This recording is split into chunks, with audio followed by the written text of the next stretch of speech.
जब तुम, अब देखो पहचान बता रहे हैं कि भगवान के सन्मुख हो, जब तुम प्रभु के सन्मुख होगे तो तुम देखना तुम्हारा उत्साह बढ़ेगा। कभी कभी सत्संग में कहते हैं कि अब उस आनंद की उमंगन को कैसे बताएं। ऐसा समझ लो जैसे किसी का ब्याह तय हो गया हो संसारी पुरुष का, और उसके मनोनुकूल पत्नी मिल गई हो, और वो कितना फूला फूला घूमे, या माँ के इकलौते बेटे का ब्याह हो, फिर वो कैसे फूली फूली सबका स्वागत आनंद। अब ये कहाँ परमानंद में प्रभु से उदाहरण बैठेगा, पर वो तो अद्वितीय है, अचिंत्य है। ऐसे ही चंद्र शाखा न्याय जैसा कि डाल के एक हाथ ऊपर देखो चंद्रमा दिखाई दे रहा है, अद्भुत फूलन, अद्भुत उत्साह। जिस समय भगवत सन्मुख होगे ना, एक ऐसी उन्मत्तता, एक ऐसे आनंद की उमंगन, उसके लिए ललचाओ। जो तुम खोज रहे हो वो इधर नहीं है, वो इधर है। परमानंद, विज्ञानानंद, क्या क्या भगवान की उस आनंद को महापुरुषों ने सजा करके, बहुत सुख में, परमानंद में। निश्चित निश्चित हम कई बार कहा है कि अगर ऐसा कुछ होता तो हम कह जरूर देते, भले हमारी कमी होती कि हमारी कमी के कारण, पर हम कह देते, पर सच्ची कहते हैं। ओ उसी आनंद का ये जितना ये आनंद का जो क्षेत्र माना गया शरीर है, भोग है, इसकी तो दशा ही देख रहे हो। आनंद का स्वरूप प्रभु में। ज्यों ज्यों तुम्हारा प्रभु सन्मुख होकर कदम बढ़ेगा तो तुम्हारे अंदर अद्भुत आनंद, अद्भुत उत्साह, अद्भुत उत्कंठा और एक दिव्य शक्ति। ये भी बात, एक दिव्य शक्ति तुम्हारे अंदर, दैवी संपदा बढ़ने लगेगी, एक अलौकिक शांति रहेगी, दुख सुख में एक समानता का भाव आ जाएगा। कोई भी भोग तुम्हें प्रिय नहीं लगेगा, नहीं खान पान ते भावे है, नहीं कोमल वसन सुहावे है, सब विषय लगे ते खारा है, हरि आशिक का मग न्यारा है। संत जन देखते ही ऐसे लगेंगे जैसे स्नेह संबंधी जन मिलते हैं। अच्छा अच्छा, ऐसे संतों को देखते ही मन नाच पड़ेगा, आज तो हो भाग्य भगवत सन्मुख का, आज तो हो भाग्य, हमें साधु समागम मिला, हमें संत जन मिले। तुम्हारी विलक्षणी एक स्थिति होगी, कोई भी द्वंद्व तुम्हें स्पर्श नहीं कर पाएगा। निराशा, चिंता, भय, विषाद, कामना, वासना, ये सब क्षीण होने लगेंगी। केवल भगवत सन्मुखता। जब तक तुम भगवान की तरफ पीठ किए हो और संसार भोगों की तरफ मुख किए हो, तो तुम कुछ भी कर लो, तुम्हें सुख शांति मिलने वाली नहीं। जितना जितना तुम भोग संग्रह, धन वैभव एकत्रित करोगे, उतना ही अशांत और चिंतित और शोकित होते जाओगे। ये महापुरुषों की बात है, देख लो अपने हृदयों को। जितना तुम भोगों की तरफ बढ़ोगे, परिणाम में ये दोष तुम्हारे अंदर आएंगे। जैसे भगवत सन्मुखता, तो कैसे जाने भगवत सन्मुख है?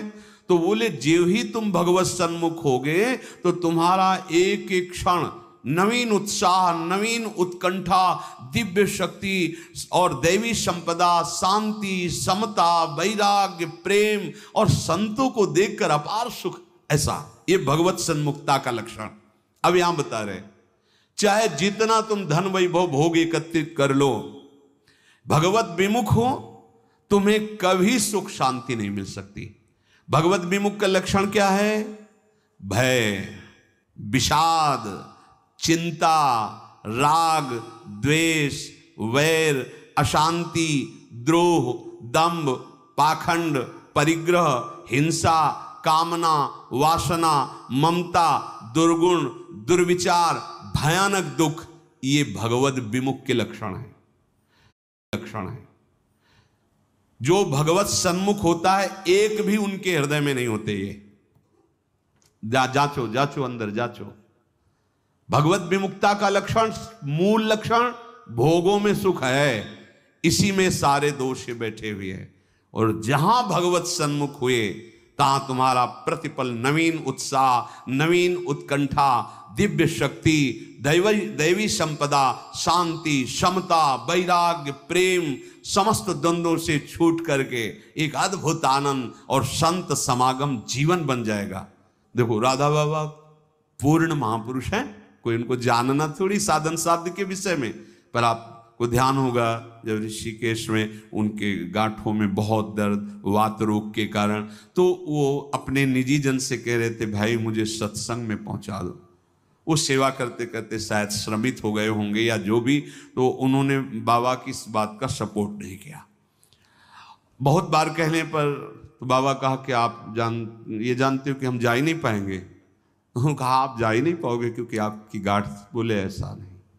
फिर जो बाबा ने अंदर बात की, वो जो लिखा था कि भगवान श्री कृष्ण से प्रार्थना की कि प्रीतम मुझे इतनी सामर्थ्य केवल दे दो कि जहां से सत्संग सुनाई देता वहां तक मैं पहुंच जाऊं, और एक बांस डंडा उठाया और बाबा घसीटते हुए वहां गए। इस बात का बहुत प्रभाव पड़ा हृदय में कि इनको कोई साधन साध्य विषय अब जानकारी की आवश्यकता नहीं, पूर्ण महापुरुष हैं, संपूर्ण हैं, उनमें कोई भी, लेकिन ऐसे महापुरुष होते हुए सत्संग की इतनी प्रियता, वो देखो लिखा है यहां, साधु सम एकदम आनंदित हो गए कि आज तो मुझे साधु समागम मिला। ये भगवत सन्मुख का लक्षण, विमुख का नहीं, भगवत सन्मुख का लक्षण। तो हम अपने को जबरदस्ती मुख मोड़ना होगा। अगर हम इसी जन्म में परम कल्याण चाहते हैं, इसी जन्म में सुख चाहते हैं, मुख मोड़ना हो। जबरदस्ती शब्द लिखा है, जबरदस्ती मोड़ना, हटो हटो। जैसे ये ना कि अब जिस तुम कगार पे खड़े हो, भारी दरार पड़ गई है, जबरदस्ती हटो नहीं तो गिरने वाले हो, धारा में तुम बह जाओगे, डूब जाओगे। ऐसे ही तुम्हारी वही दशा है जैसे हरी हरी घास खा रहा है बकरा और बकरी से सहवास कर रहा है और बड़ा सुख का अनुभव कर रहा है, पर वो कसाईवाड़े में बंद है। वो ये नहीं जान रहा कि अब की नंबर हमारा आ रहा है गड़ासा चलने का, वो नहीं जान पा रहा है। इसी प्रकार आप खान पान, शौक, मौज मस्ती, परिवार, सांसारिक सुख भोग रहे हैं, पर आपको पता नहीं कि काल के कसाईवाड़े में है। मौत का गड़ासा वो बिल्कुल तैयार किए हुए है, बस समय की देरी है, नंबर आपका ही है। सावधान। इसीलिए करे जबरदस्ती भगवत सन्मुख करो अपने मन को, अपने तन को, अपनी वाणी को, अपनी चेष्टा को। कोई उपाय नहीं है बचने का। आपको दिखाई दे रहा क्या है, तो भयभीत कर रहे हैं, आप देख ही नहीं पा रहे हो, भय तो तांडव मचा रहा है। देख लो, ऐसे जरा सी भूमि हुई, हजारों लोग मकान के नीचे दब के मर गए। ऐसे जल में उफान आई, एक लहर आई, प्रांत का प्रांत नष्ट कर दिया। क्या क्या लीलाएं हो रही प्रकृति की, माया की। हमारा भी तो नंबर आएगा ना कोई तो आएगा, काल का रूप, कहीं ना कहीं कोई रोग, कोई घटना, कोई, और हम मस्त हैं जैसे बकरा हरी हरी घास खा रहा है, ऐसा उसको लग रहा है हम बड़े सुखी, ये पता नहीं अगला नंबर हमारा है। तुमको बिना सूचना दिए, बिना राय के तुम्हारी मृत्यु तुम्हारा नाश कर देगी। मृत्यु किसी से राय लेती क्या कि अब हमारी प्रार्थना स्वीकार करें, हम अपना काम शुरू करें, यदि आपकी आज्ञा हो? ऐसा नहीं। अगर ऐसा हो तो कोई तैयार नहीं होगा, कोई नहीं तैयार होगा। बिना आपको सूचना दिए, बिना आपकी राय के वो आपका नाश कर देगी मृत्यु। इसलिए वो सहसा आप पर आक्रमण करेगी, उसके पहले आप सावधान हो जाओ। अब वो कब करेगी कुछ पता नहीं है, इसलिए आपको अभी से इसी सेकंड से सावधानी करनी है। क्या? एक एक वृत्ति को कृष्णाकार कर दो, प्रियालाल के चरणों में लगा दो। बुद्धिमान उपासक सावधान, तुम्हारी जन्म के साथ ही मृत्यु पैदा हो चुकी तुम्हारी। कितने अनुभवी महापुरुष कह रहे सावधान, जब तुम्हारा जन्म हुआ था उसी समय तुम्हारी मृत्यु भी पैदा हो गई है। बस तुम्हारे साथ चल रही मृत्यु अवसर देख रही है, समय देख रही, जहां पूरा हुआ वो अपना काम कर देगी। इसलिए प्रतिक्षण तू मृत्यु की दृष्टि में है, शिकार बिल्कुल लक्ष्य पे है। मृत्यु का अंतिम स्पर्श तुम्हारा सर्वनाश कर देगा। शरीर, रुपया, पैसा, कामना, घर, मकान, पद, पदवी, सब। अतः तुम कुछ ऐसा करो जिससे मृत्यु शरीर पर प्रभाव पड़े, आप पर नहीं। आप कर्ता भोक्ता भाव में, इसलिए आप पर प्रभाव पड़ता है। वो क्या है? इस चक्र से सदा छूट जाने के लिए एकमात्र सब ग्रंथ, सब संत और सब पंथ का निर्णय है सतत भगवत भजन, सतत भगवत चिंतन, प्रभु के आश्रित होकर प्रभु का भजन। एक छोटी सी वस्तु जब भाव में भरकर आप प्रभु को समर्पित करते हैं तो प्रभु उसे बहुत बड़ी मान लेते हैं। हमारे प्रभु का स्वभाव ऐसा है।